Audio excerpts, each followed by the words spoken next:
Stand on North Walton Boulevard in Bentonville, Arkansas, and look northeast. Past the trimmed lawns and quiet residential streets, hidden behind native oak and hickory, sits a house that shouldn't exist. Not in this form, not with this story. A modest ranch-style home, stone and wood, windows that open to forest. A reflecting pond fed by a small creek. But this house was never just a residence. It was the command center of the largest retail empire in human history. It was the place where a man worth billions chose to live like his neighbors. It was the structure that burned to ash in 1972 and rose again, rebuilt by the same hands that designed it. What happens when the richest man in your state lives in a house smaller than the doctor's down the street? The numbers create cognitive dissonance. Sam Walton, by 1985, is worth $2.8 billion, equivalent to roughly $8 billion today. The fifth richest person in America. His company operates 882 stores across 25 states. Revenue exceeds $8 billion annually. Employees number in the hundreds of thousands. And his home in Bentonville measures approximately 5,300 square feet. No gate, no security checkpoint, no marble colonnade, no staff quarters. The driveway is gravel, then later paved with simple asphalt. Behind this choice lies a philosophy that would reshape American retail, redefine corporate culture, and create a mythology so powerful that even now, decades after Walton's death, Walmart executives drive modest cars and fly commercial to prove they've learned the lesson. The house is the evidence. But the case is far larger. To understand the house, you have to understand the man. And to understand the man, you have to go back to a place where wealth meant survival, not statement. March 29, 1918. Kingfisher, Oklahoma. Population roughly 2,000. A town built on the Chisholm Trail cattle route where dust storms blow through Main Street, and the economy depends on wheat prices and rainfall. Sam Moore Walton is born to Thomas Gibson Walton, a farm mortgage agent, and Nancy Lee Walton, a homemaker who manages every penny with fierce attention. The family is not poor, but they are not secure. Thomas Walton's income fluctuates with the agricultural economy, and during Sam's childhood, the family moves repeatedly Missouri, Oklahoma, Missouri again, chasing work, chasing stability. Sam attends schools in multiple towns. He learns to adapt quickly, to make friends fast, to watch how people behave in different communities. By age 7, during the depths of the Great Depression, young Sam Walton is delivering newspapers. He milks the family cow before school. He sells magazine subscriptions door to door. His mother keeps detailed household accounts, tracking every nickel. This is not character-building exercise. This is necessity. The lesson sinks deep. Money is finite. Waste is sin. Value matters more than appearance. Walton graduates from Hickman High School in Columbia, Missouri. He's student body president, star quarterback, accomplished in debate. He enrolls at the University of Missouri, working multiple jobs, waiting tables, delivering papers, lifeguarding. He joins ROTC. He studies economics and business administration. He graduates in 1940 with a degree that costs him 4 years of relentless work. Then comes war. Walton enlists in the U.S. Army, assigned to the Army Intelligence Corps stateside due to a heart irregularity that prevents combat deployment. He serves at aircraft plants, supervising security. He marries Helen Robson in 1943, daughter of a successful Oklahoma banker and rancher. The marriage is significant. Helen's family has money, connections, access to capital. When the war ends in 1945, Sam Walton is 27 years old. He has $5,000 in savings and a $20,000 loan from Helen's father. He knows he wants retail, not because it's glamorous, because he believes he can do it better than anyone else. He purchases a Ben Franklin variety store franchise in Newport, Arkansas. The store measures 1,800 square feet. He stocks it with affordable goods, fabric, thread, buttons, candy, school supplies, household items. The products farmers' wives and working families need. He prices everything lower than competitors. He works 7 days a week. He sweeps the floors himself. He greets every customer by name when possible. The store succeeds. Not spectacularly, but consistently. 5 years later, in 1950, his landlord refuses to renew the lease and takes over the business. Walton loses everything except the lessons. Control your lease, control your costs, never stop innovating. He moves to Bentonville, Arkansas. July 1950. Walton opens Walton's 5 and 10 on the Bentonville Square. Again, he undercuts competitors. Again, he works endless hours. By 1962, he operates 16 variety stores across Arkansas and Missouri. Then comes the pivot. Walton sees the future. Discount department stores. Large format retail. High volume, low margin. Self-service shopping. He studies every competitor: Kmart, Woolco, Gibson's. He visits their stores, takes notes, measures aisle widths, times checkout lines. July 2nd, 1962. The first Walmart Discount City opens in Rogers, Arkansas. 16,000 square feet. The sign reads, "We sell for less." Not "we sell quality." Not "we sell service." Just the promise of price. It works. By 1970, Walmart operates 38 stores across Arkansas, Missouri, Kansas, and Oklahoma. By 1980, 276 stores. By 1990, 1,528 stores. Revenue in 1990 exceeds $32 billion. And through all of this, through the transformation from small-town merchant to architect of America's retail future, Sam Walton lives in Bentonville, in the same house, on the same quiet street, driving the same modest truck. The question forms, why? 1958, Bentonville, Arkansas. Sam and Helen Walton make a decision. They need a proper home. The family is growing 4 children now: Rob, John, Jim, and Alice. The variety stores are profitable. They can afford to build. But what to build? Helen Walton has strong opinions. She grew up surrounded by her father's ranch in Oklahoma, where landscape and architecture blend naturally. She doesn't want a showpiece. She wants a home that feels connected to the earth, to trees, to water. She wants something that will age gracefully, that will shelter her family without announcing itself to the world. They find a forested lot on the east side of Bentonville, approximately 6 acres, tall oak, hickory, sweet gum.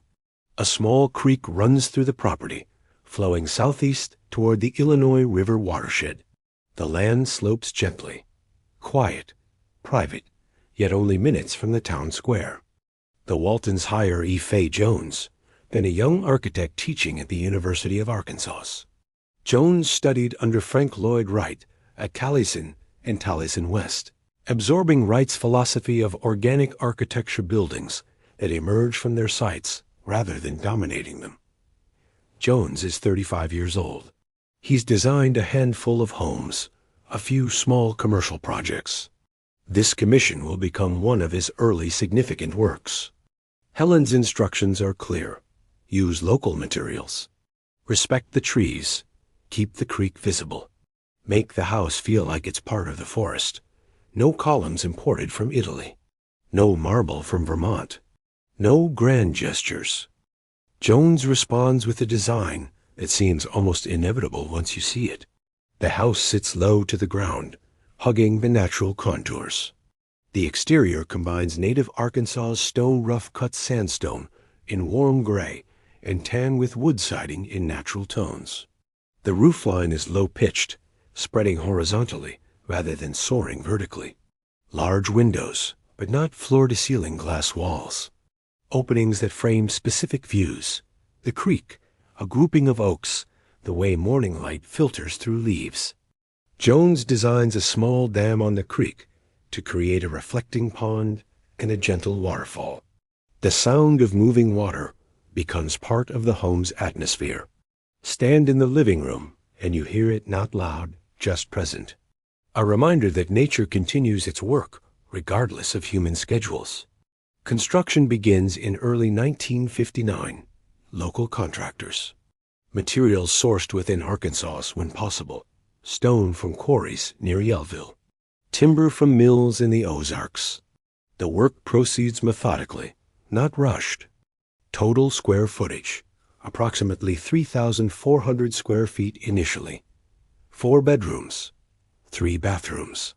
Living room, dining room, kitchen. A study for Sam. No ballroom. No servant quarters. No wine cellar. No garage large enough for a car collection. Cost, approximately $75,000, $100,000, equivalent to roughly $750,000, $900,000 today. For context, in 1959, the average American home costs $12,400. So yes, this is an expensive house.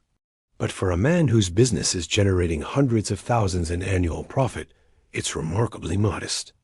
The Walton family moves in during 1960. The children Rob, John, Jim, Alice each get their own bedroom. Simple furniture. No gold leaf frames. No crystal chandeliers. Helen decorates with items that have meaning. Family photographs, a painting purchased from a local artist, pottery made in Arkansas. Sam's study becomes the nerve center. A desk, filing cabinets, a telephone, ledgers where he tracks store performance, inventory turnover, profit margins. Late into the night, he sits here, analyzing numbers, planning expansions, writing notes to store managers. The house functions. It shelters. It does not announce. Neighbors notice, of course. The Waltons are known in town. Sam runs those variety stores. Helen serves on charitable boards. But the house doesn't separate them. No fence, no gate. Children from nearby homes occasionally wander onto the property to see the pond. For 12 years, this is the Walton home. The place where Walmart's first decade of expansion is planned. The place where Sam and Helen host modest dinners, business partners, store managers, friends from church. Meals prepared in a standard kitchen. Conversations held in a living room with stone walls and wooden beams. And then it burns. April 1972. Early morning. The sky over Bentonville is dark, heavy with storm clouds that have been building since midnight. Thunder rolls across the Ozark Hills. Rain begins hard, driving rain that drums on roofs and turns streets into small rivers. Lightning strikes. A bolt hits the house directly, likely through the chimney or the electrical system. The exact point of entry will never be fully determined. What matters is the fire starts immediately. Wood framing, aged 12 years and dry despite the storm, ignites. Flames spread through the attic space, racing along beams faster than anyone inside can react. Sam and Helen wake to smoke. Not the smell smoke itself, thick and choking, filling the hallway outside their bedroom. Sam later describes the moment in characteristic understatement. We got out. That's what mattered. They evacuate in night clothes. No time to grab valuables. No time to salvage anything. They stand in their front yard, rain soaking them, watching their home burn from the inside out. Bentonville's volunteer fire department responds within minutes, but the fire has already consumed too much. The wood frame is an inferno. Stone walls remain standing. Stone doesn't burn, but everything organic is fuel. Roof timbers collapse. Windows shatter from heat. The careful details Jones designed, built-in shelving, custom woodwork, the framing that held those large windows, all turning to ash. By dawn, the fire is contained. The house is a ruin. What remains? The stone walls scorched and smoke-stained. The pond undamaged, reflecting the gray sky. The trees, some singed, but mostly spared. and the foundation concrete and stone still solid. The Waltons stand in the aftermath. Helen is 52 years old. Sam is 54. Their children are adults now. Rob managing Walmart operations, John involved in the business, Jim pursuing other interests, Alice living her own life. They could rebuild anywhere. They could build larger, grander. They could move to a different city entirely. Helen makes the decision. We rebuild here. Same location, same architect, but this time with changes. Helen Walton calls E. Fay Jones. The architect is now 48 years old, his reputation growing. He has designed Thorncrone Chapel near Eureka Springs, a masterpiece of wood and glass that will eventually win the American Institute of Architects' highest honor. He's busy. But this is the Waltons, and this is personal. Jones returns to the site. He walks the burned footprint, examining what survived. The stone walls can be salvaged, cleaned, incorporated. The pond remains functional. The trees are mostly intact. The bones of the original design still work. Helen's vision for the rebuild is both continuity and evolution. She wants the house to feel like the old one, the same connection to landscape, the same unpretentious warmth. But the children are grown now. The house can serve different purposes. It can be a place for hosting larger gatherings, for retirement entertaining, for the next chapter. And this time, she insists on air conditioning. Sam has always resisted air conditioning. He grew up without it. He considers it an unnecessary expense. Open the windows, he says. The breeze works fine. But Helen, after 12 years of Ozark summers in a house without central cooling, draws a line. Sam, we're putting in air conditioning. Sam, rare for him, agrees. The rebuild begins in late 1972. Jones designs a structure that echoes the original, but expands thoughtfully. The new home will measure approximately 5,300 square feet, nearly 2,000 square feet larger.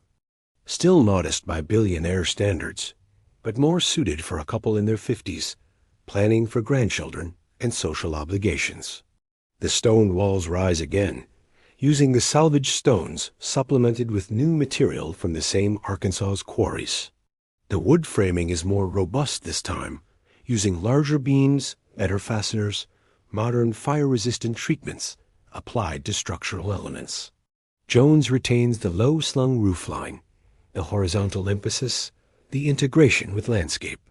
But he adds more windows, larger glass panels that bring even more light into the interior. The living room expands. The kitchen modernizes still, not a chef's showcase with commercial appliances, but functional for serious cooking and for hosting. A new feature, a screened porch that extends from the main living area toward the pond. During construction, Helen specifies that this space should feel like an outdoor room, a place where evening conversations can happen while watching fireflies over the water. During construction, which takes approximately 18 months, the Waltons live in a double-wide mobile home placed on the property. The contrast is absurd, and Sam loves it. He's a billionaire living in a trailer. He tells friends about it with genuine amusement. Best rent I ever paid, he jokes. $0. Helen is less amused, but she's practical. Living on site allows her to monitor construction, to make adjustments, to ensure Jones is executing her vision correctly. The cost of the rebuild, estimates suggest $200,000, $300,000 in 1972 to $1,974, equivalent to roughly $1.40 $2 million today. Again, expensive, but not extravagant. Not for a man whose company will generate $678 million in revenue in 1974. Materials are carefully chosen. The stone is Arkansas sandstone and limestone, quarried within 60 miles. The wood is regional hardwood oak, walnut milled in state. The philosophy remains: use what's local, use what's durable, avoid ostentation. No imported Italian tile, no French limestone, no Brazilian hardwood, Nothing that requires explaining. Workers on the project are local contractors, many of whom worked on the original house. Jones knows them. The Waltons know them.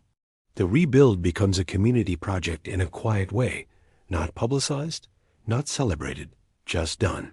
By late 1974, the house is complete. The family moves back in.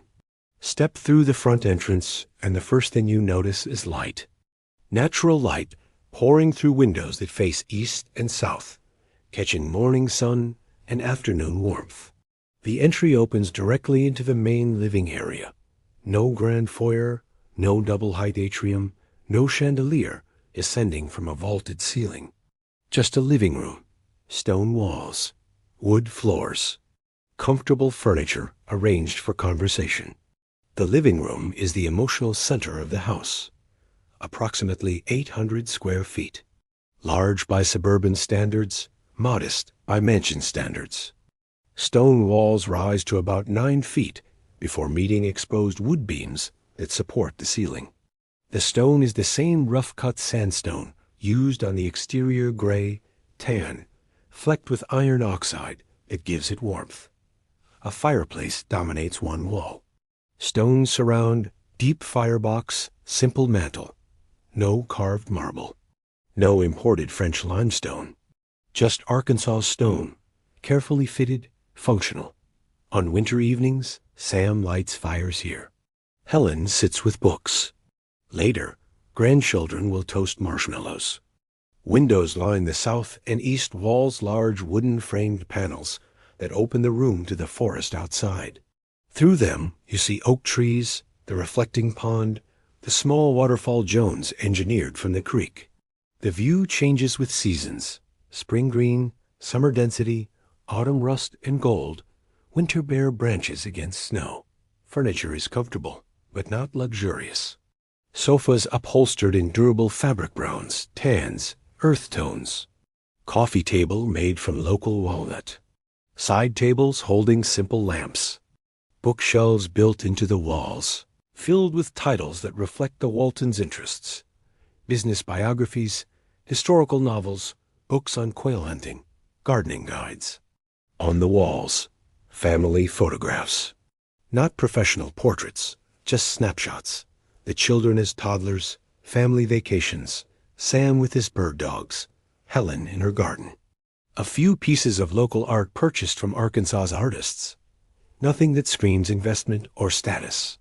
The dining area sits adjacent to the living room, separated only by the shift from stone flooring to wood. A simple wooden table, large enough for 8 to 10 people. Chairs with woven seats. During holidays, the table extends with leaves to accommodate grandchildren. Helen sets the table with everyday dishes for family meals, nicer china for guests. But even the nice china is department store quality, not heirloom porcelain. She serves meals she cooks herself, or with minimal help pot roast, fried chicken, vegetables from local markets. The kitchen is functional. Modern appliances for 1974. A gas range, a double oven, a large refrigerator, a dishwasher. But it's sized for a household, not a restaurant. Counters are formica, not marble. Cabinets are painted wood, not custom cherry. Helen spends time here. She doesn't have a full-time cook. She doesn't want one. Behind the kitchen, a small laundry room and pantry. No separate butler's pantry with silver storage. No wine cellar. No servant's staircase, because there's no need for servants to circulate unseen. The house has no staff quarters. No maid's room. No chauffeur's apartment. The Waltons don't employ live-in help. Helen manages the household with occasional assistance, a cleaning service that comes weekly, a landscaper for heavy work. That's it. Move to the private areas. 4 bedrooms, each approximately 250 to 300 square feet. By the rebuild, the children are grown and gone, so these rooms serve as guest bedrooms or storage. Each has simple furniture, a bed, a dresser, a closet. No canopy beds, no silk drapes. Just functional spaces that can accommodate visiting grandchildren or out-of-town business associates. The master bedroom is slightly larger, perhaps 400 square feet. Large windows again, facing the pond. A king-size bed with a simple wood frame, knit stands, a closet. Helen's closet is not a separate dressing room. It's a standard walk-in closet, maybe 80 square feet. Inside, simple dresses, practical shoes, a few nicer outfits for formal occasions. Sam's closet is smaller. His wardrobe is famously limited. Khaki pants, button-down shirts. A Walmart vest when visiting stores. 1 or 2 suits for important meetings. Work boots, hunting deer. That's it. 3 bathrooms in the house. Tile floors, simple fixtures. No marble-clad spa bathroom with soaking tub and separate shower. No gold-plated faucets. Just functional spaces with decent tile and adequate water pressure. Sam's study is where the real work happens. Approximately 200 square feet. A large wooden desk, scarred from years of use. Filing cabinets stuffed with paper store performance reports, vendor contracts, employee evaluations. Bookshelves holding business references, industry publications, competitor analyses. A telephone on the desk. Later, in the 1980s, a fax machine in the corner. Sam spends hours here, often late into the night, reviewing numbers, writing notes to managers, planning strategy. No computer initially. Walmart doesn't fully computerize until the late 1980s. Just paper, ledgers, calculators, and Sam's relentless attention to detail. The screened porch becomes a family favorite. Approximately 300 square feet. Simple wooden furniture rocking chairs. A porch swing. A table. Ceiling fans for air circulation. From here, you watch the pond, listen to the waterfall, observe wildlife. Helen gardens nearby flowers, herbs, vegetables. Nothing elaborate, just a hobby that keeps her connected to the land. Total square footage, approximately 5,300 square feet finished space, plus the screened porch and a simple 2-car garage. The Walton house is 3 times the size of an average home, but it's 1/12 the size of Bill Gates' house, built by a man worth a fraction of Walton's wealth. The disparity creates the mystery. Why? Understanding the house requires understanding the philosophy, and the philosophy has roots deeper than simple frugality. Sam Walton's worldview crystallized during the Depression and World War II. He watched families lose everything. He saw how quickly economic security could vanish. He internalized a lesson. Money is a tool for building something larger than yourself, not for personal display. But there's more to it than trauma or thrift. Walton believed genuinely, obsessively, that every dollar spent on executive luxury was a dollar stolen from customers. His business model depended on ruthless cost control. Walmart's competitive advantage was price, and price required efficiency at every level. If Sam Walton lived in a mansion, drove a Rolls-Royce, wore bespoke suits, how could he ask store managers to turn off lights to save electricity? How could he demand that vendors shave pennies off wholesale prices? How could he justify Walmart's notoriously low wages? The modest house was not just personal preference. It was brand integrity. It was proof that the values Walmart preached save money, live better applied, even at the top. Walton understood symbolism. He understood that executives at Walmart headquarters watched him. Store managers across America watched him. Employees stocking shelves at 5 a.m. knew where their CEO lived. And when they knew he lived in a normal house in a small town, it created psychological permission for Walmart's entire cost-cutting culture. This was deliberate, calculated, strategic. Consider the truck. Sam Walton drove a 1979 Ford F-150 pickup for years.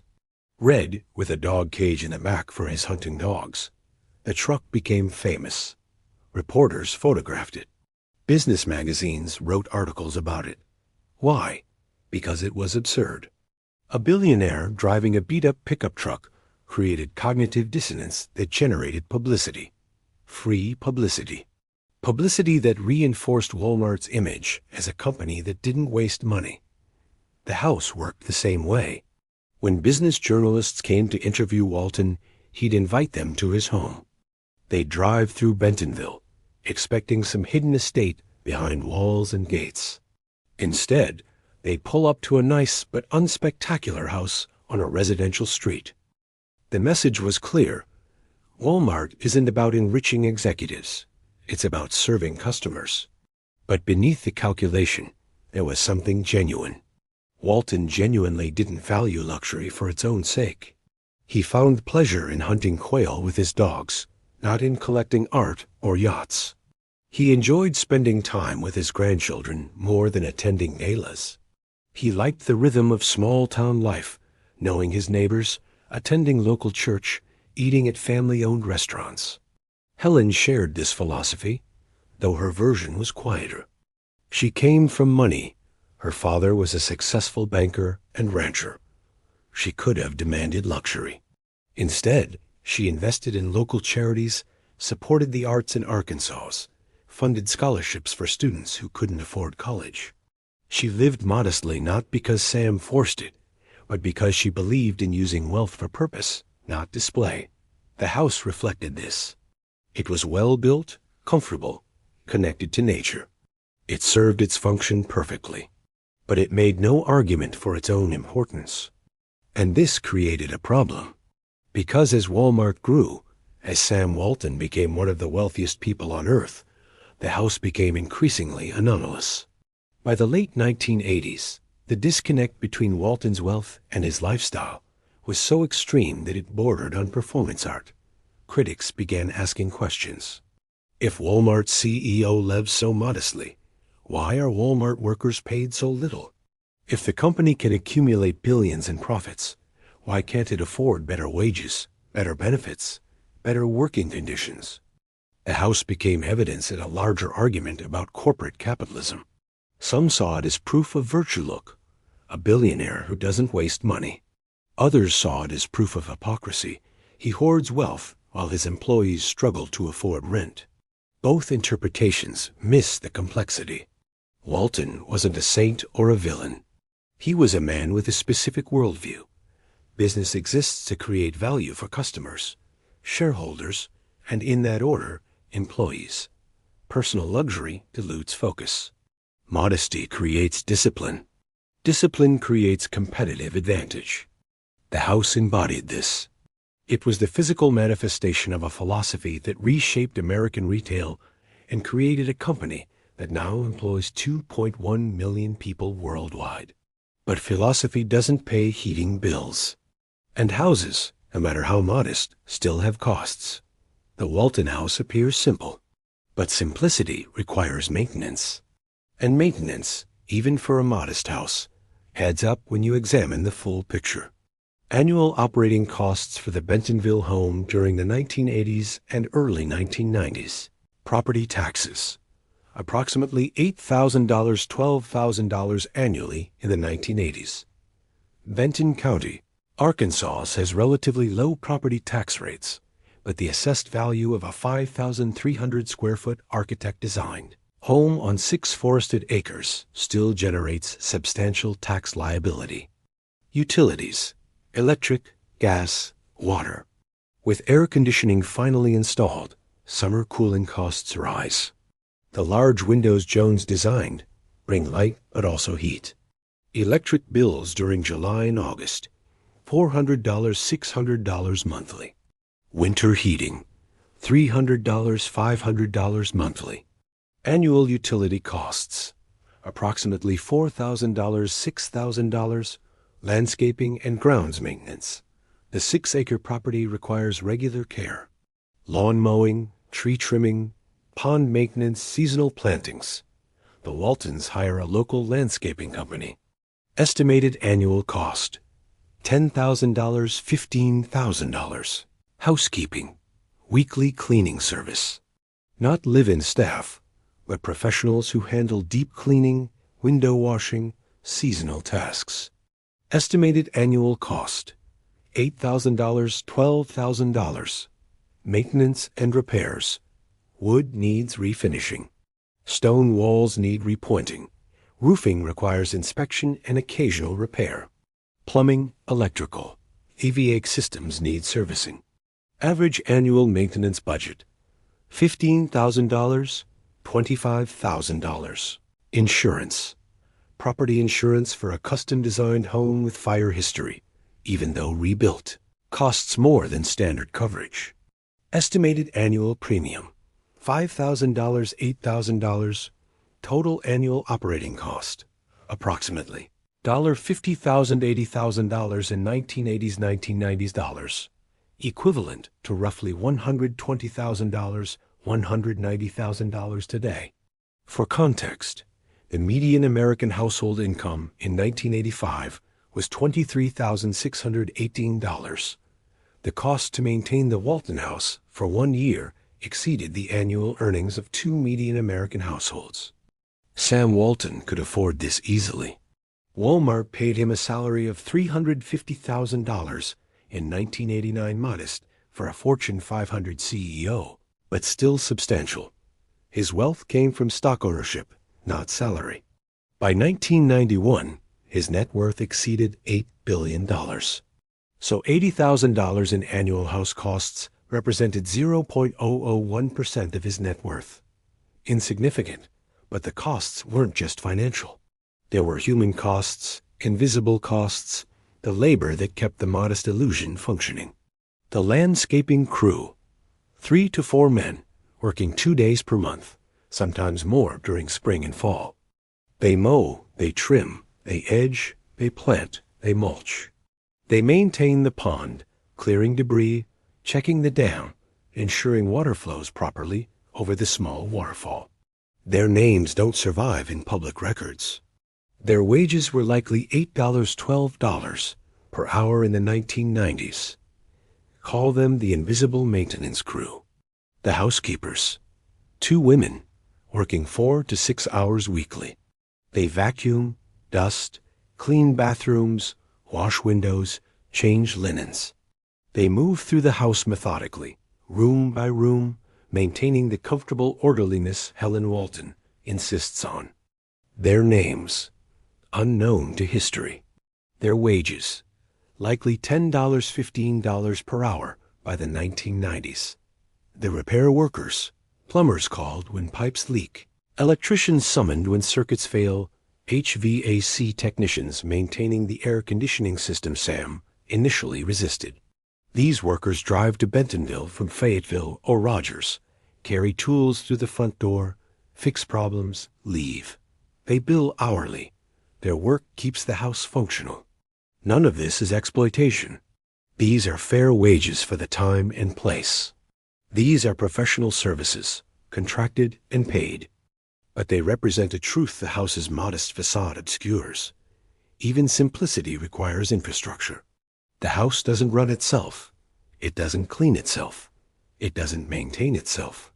It requires constant human labor, paid labor, to remain the comfortable refuge Sam and Helen Walton enjoy. And this is the paradox. The house rejects ostentation, but it still requires a support system that most Americans can't afford. The modesty is real, but it's also a form of privilege. Understand this. While Sam Walton lived in his 5,300 square foot house in Bentonville, Walmart was becoming the largest private employer in America. And many of those employees couldn't afford houses half that size. The numbers tell the story. By 1990, Walmart operates 1,528 stores, employing approximately 275,000 people.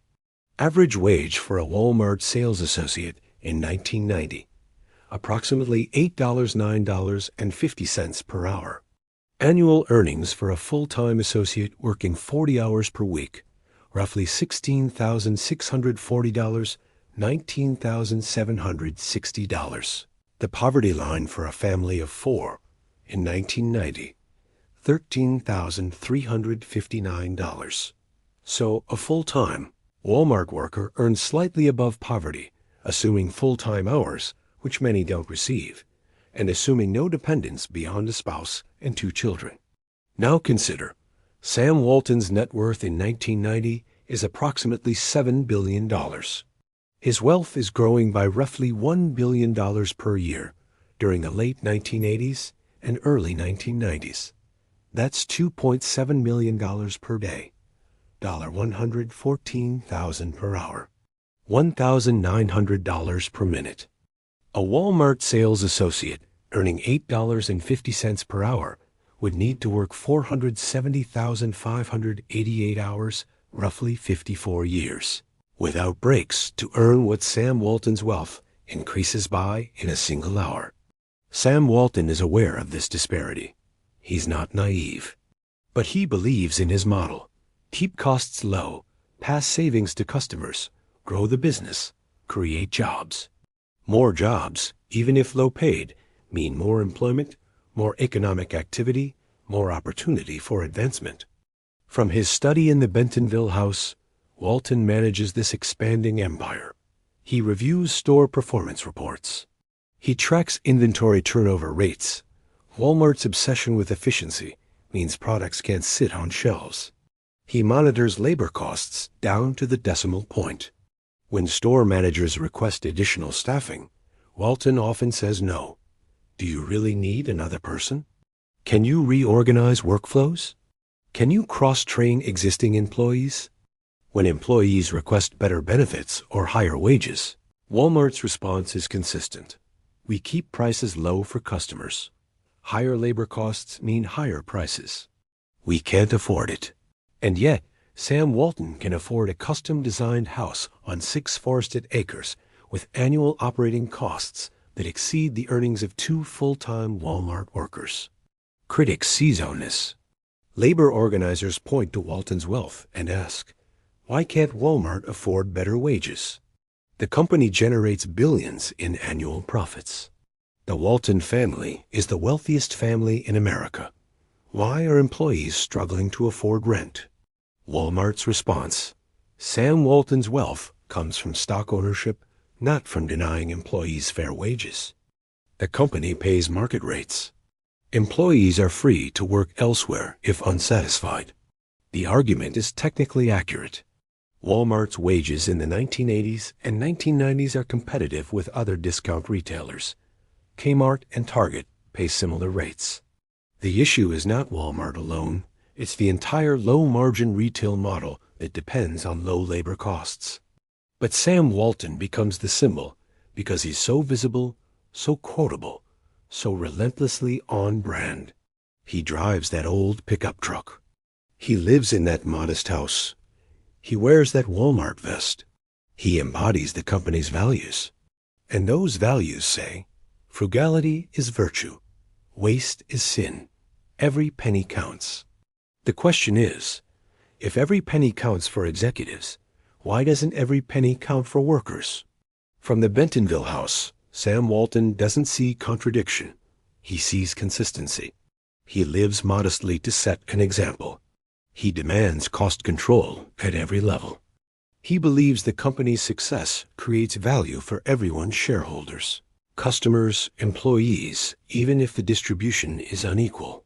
Helen Walton supports this view, but with more nuance. She donates significant amounts to education, the arts, charitable causes in Arkansas. She establishes scholarship funds. She believes wealth carries responsibility, but she doesn't challenge Sam's business philosophy. She doesn't demand that Walmart raise wages dramatically or offer more generous benefits. She trusts her husband's judgment. And so the empire grows. From the modest house in Bentonville, Sam Walton orchestrates retail dominance. He visits stores relentlessly, sometimes 200 to 300 per year. He flies commercial, stays in budget hotels, eats at diners. He talks to associates, managers, customers. He asks questions. What's selling? What's not? How can we improve? He brings this information back to Bentonville, back to his study, back to that wooden desk scarred from decades of use. He writes notes. He adjusts strategies. He pushes for more efficiency. And the workers stock shelves, run registers, clean floors, smile at customers. earn their $8.50 per hour, go home to apartments they can barely afford, and wonder, is this the American dream Sam Walton promised? The house stands at the center of this contradiction, modest enough to seem humble, comfortable enough to be privileged. A symbol of restraint, it also symbolizes the gap between executives and workers in late-stage capitalism. By the late 1980s, Sam Walton is in his 70s, and he's dying. Bone cancer, hairy cell leukemia. Diagnosed in the early 1980s, initially manageable with treatment, but by 1989, the cancer spreads. The treatments become harder. The pain increases. Walton's energy, legendary for decades, begins to fade. He continues working. Of course he does. He visits stores when he can.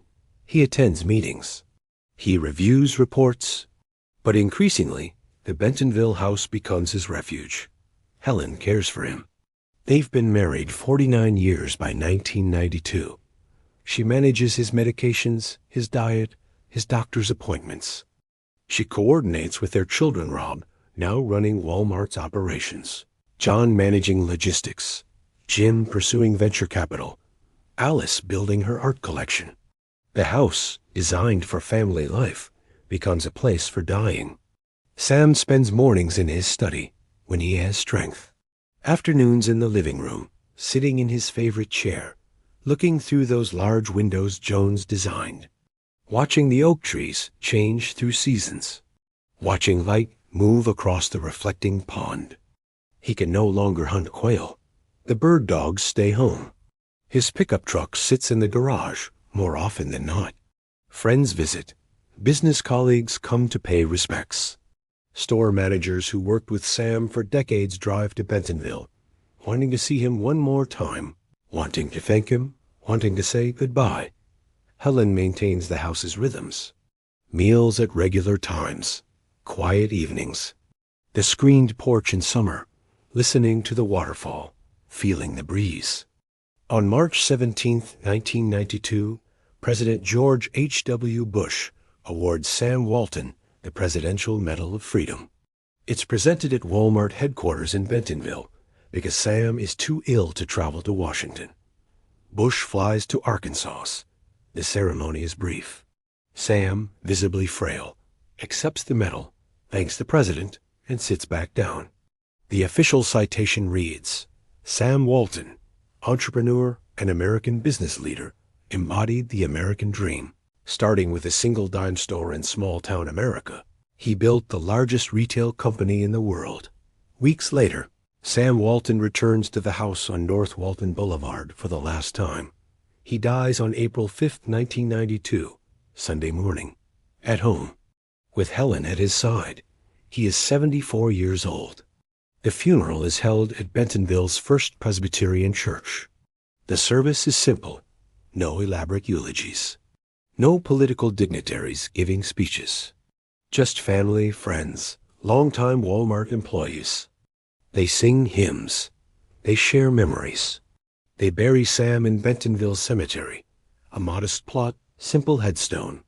His grave marker reads, Sam Moore Walton, March 29, 1918, April 5, 1992.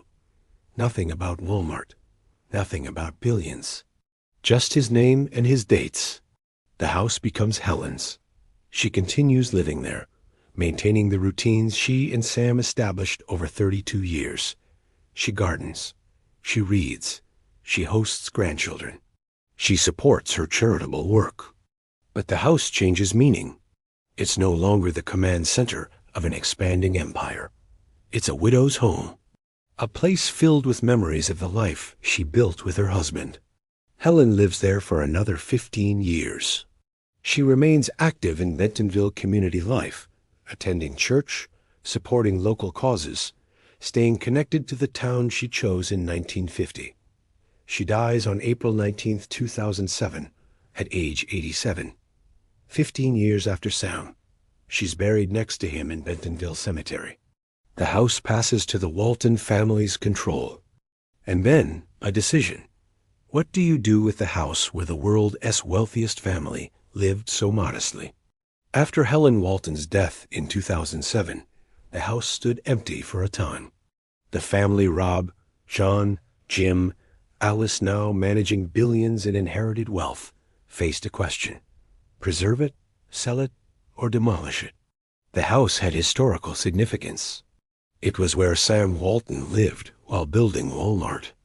It was an E. Fay Jones design, and Jones had died in 2004, making his remaining works more valuable architecturally. It was a symbol of a business philosophy that had reshaped American retail. But it was also a private home on private property. The Waltons valued privacy. They didn't want the house turned into a tourist attraction. 2008, the Walton Family Foundation approaches the University of Arkansas. A proposal emerges. The university will acquire the property and use it for educational purposes. The house will become a residence for the university's chancellor, providing a place for official entertaining while honoring Sam Walton's legacy. The logic makes sense. The University of Arkansas was Sam Walton's employer. He served on the board of trustees. E. Fay Jones taught at the university's School of Architecture. The Walton family has donated hundreds of millions to the university over decades. The transaction happens quietly. The university assumes ownership. Renovation begins. But here is where the story gets interesting. To make the house functional as an official residence for a university chancellor, it needs upgrading. The systems are 35+ years old. The kitchen, while functional for Helen, is outdated for modern entertaining. Technology needs updating wiring for internet, modern heavy controls, security systems. The renovations cost approximately $700,000, $900,000. Not a complete reconstruction, but significant modernization. When this becomes public, critics react. The university is spending $700,000 plus to renovate a house for its chancellor while raising tuition, while cutting budgets, while adjunct professors earn poverty wages. The university's response: the renovations are necessary to make the house functional, and the cost is covered by private donations, not tuition money. But the symbolism is problematic. Sam Walton lived modestly to demonstrate frugality.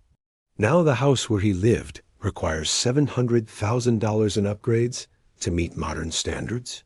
The irony is thick. The university chancellor moves in.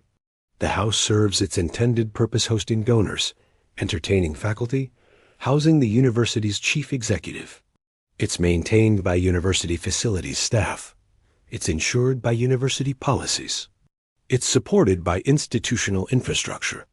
In 2011, the house is listed on the National Register of Historic Places. The designation recognizes both its association with Sam Walton and its significance as an E. Fay Jones design. The listing provides some preservation protections, but the house is not open to the public. No tours, no museum exhibits. If you drive past on North Walton Boulevard, you see a nice house behind trees. That's it. No historical marker. No sign identifying it as Sam Walton's former home. This is deliberate. The Walton family wants Sam's legacy preserved, but not commercialized. They don't want Bentonville becoming a pilgrimage site for Walmart superfans or business historians. And yet, Bentonville has transformed around the house. When the Waltons moved there in 1950, the population was 2,900. By 2020, it's over 50,000. Walmart's headquarters employs thousands. The town has become wealthy corporate executives, high-income professionals, expensive restaurants, world-class museums.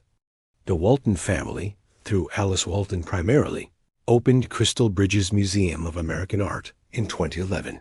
Free admission, world-class collection. The museum attracts hundreds of thousands of visitors annually. Bentonville becomes a cultural destination. The modest house where Sam Walton lived seems increasingly anachronistic. Surrounding it, wealth, growth, transformation. And in the middle, a 5,300 square foot house that once symbolized restraint. Does it still mean anything? Can a house retain meaning when the context has changed so dramatically? Stand outside the house today and ask yourself, what is this place really? Is it proof that wealth doesn't corrupt? That a person can accumulate billions and remain humble? That modesty is possible at any income level? Or is it proof of the opposite? That living modestly while employing millions at poverty wages is the ultimate hypocrisy? That the performance of frugality enables the accumulation of extreme wealth by making inequality seem virtuous? Both interpretations have truth. Neither is complete. Here's what the house actually teaches. Symbols are complicated, and the American relationship with wealth is deeply contradictory. Americans admire wealth creation. We celebrate entrepreneurs who build successful businesses. We respect innovation, efficiency, competitive advantage. Sam Walton embodied these values. He built Walmart through relentless focus, strategic brilliance, and operational excellence. But Americans also resent ostentatious wealth. We mock rich people who flaunt luxury. We find satisfaction when billionaires fail or when their excesses are exposed. We have a Puritan streak that says modesty is virtue and display is sin. Sam Walton understood this cultural contradiction. He positioned himself on the modest side, the hard-working businessman who happens to be rich, not the rich person who stopped working. The house was essential to this positioning. By living in Bentonville, by driving an old truck, by wearing simple clothes, Walton communicated, "I'm like you. I just built a really successful business." But was he like us? A man worth $8 billion is not like a person earning $20,000 per year, no matter what house he lives in. The gulf is not bridged by architecture. The house was a symbol, a very effective symbol. It protected Walmart from criticism that might have come had Sam Walton lived in a Newport mansion or a New York penthouse. It made Walmart's wealth accumulation seem earned, not extracted. And yet the house also represents something genuine. Sam Walton genuinely didn't care about luxury. He genuinely preferred small-town life. He genuinely believed that frugality created discipline, and discipline created success. The house is both calculation and authenticity, both strategy and truth. This is what makes it fascinating and unsettling, because it forces us to confront uncomfortable questions. Question 1. If a billionaire lives modestly, does that make their wealth more moral? Does Sam Walton's 5,300 square foot house make Walmart's labor practices more acceptable? Does restraint at the top justify inequality at the bottom? Question 2. Is there any ethical difference between a billionaire living in a mansion and a billionaire living in a modest house if both accumulate wealth from workers earning poverty wages? Does personal modesty excuse structural exploitation? Question 3. Can we separate the man from the system? Sam Walton seems like a decent person, hardworking, family-oriented, community-minded. But the system he created produces outcomes many find unjust. Are we judging Sam the person or Walmart the institution? Question 4. What would have happened if Sam Walton had lived extravagantly? Would Walmart have faced more criticism? Would labor organizing have succeeded more often? Would public opinion have demanded higher wages? Did the modest house actually enable greater wealth extraction by making it seem acceptable? These are not rhetorical questions. They're genuine ethical puzzles with no easy answers. The house sits at the intersection of American capitalism, Protestant work ethic, populist resentment, and genuine admiration for entrepreneurial success. It's a Rorschach test. What you see in it depends on what you bring to it. If you believe wealth is earned through hard work and should be rewarded, the house is inspiring. Look, even billionaires can live simply.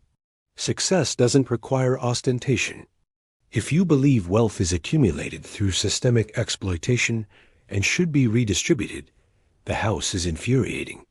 Look, he lived in comfort while his workers struggled. The modest house enabled the very inequality it pretended to reject. Both views are partially correct. The truth is more complex than either.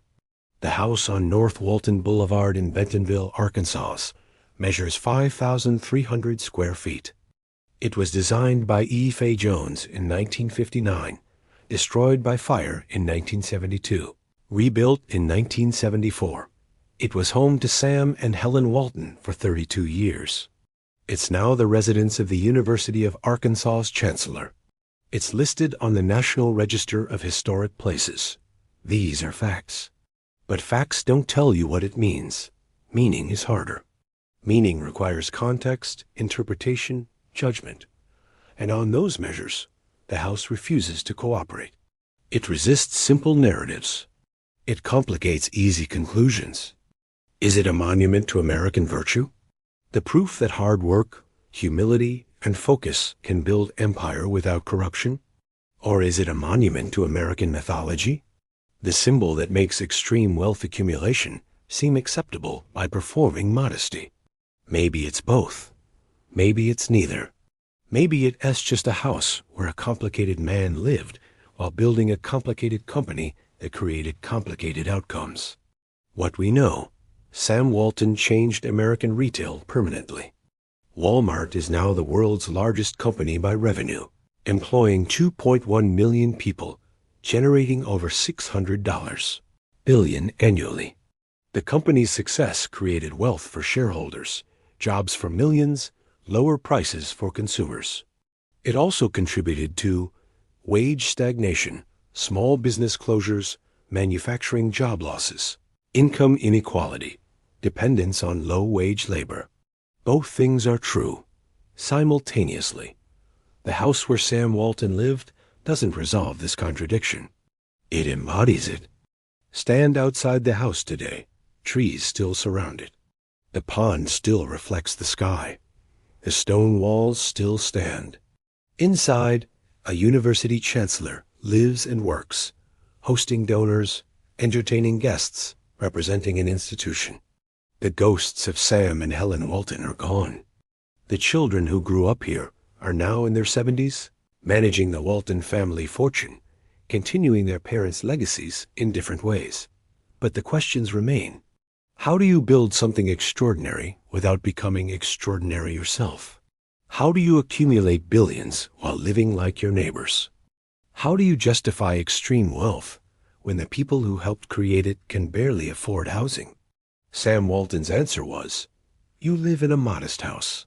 You drive an old truck. You work relentlessly. You prove through personal restraint that wealth didn't corrupt you. Is that enough? The house can't answer that. It can only stand as evidence of ambition, discipline, philosophy, contradiction, success, cost. If you drive to Bentonville today, you can see it. From the street, through the trees, a nice house. Nothing spectacular.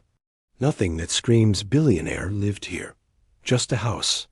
5,300 square feet, stone and wood. Windows facing the forest.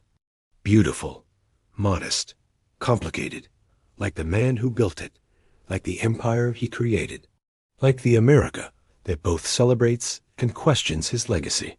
The house doesn't give you answers. It gives you a mirror. What you see when you look at it tells you more about yourself than it tells you about Sam Walton. And maybe that's the point. Maybe that's what makes it tragic. Not the fire that destroyed it, not the death of its owners, but the fact that we still can't agree what it means. A billionaire lived simply in a modest house while building an empire that made other billionaires and employed millions at wages that kept them poor. Was that virtue, or was that tragedy? The house stands. The question remains. And you have to decide for yourself.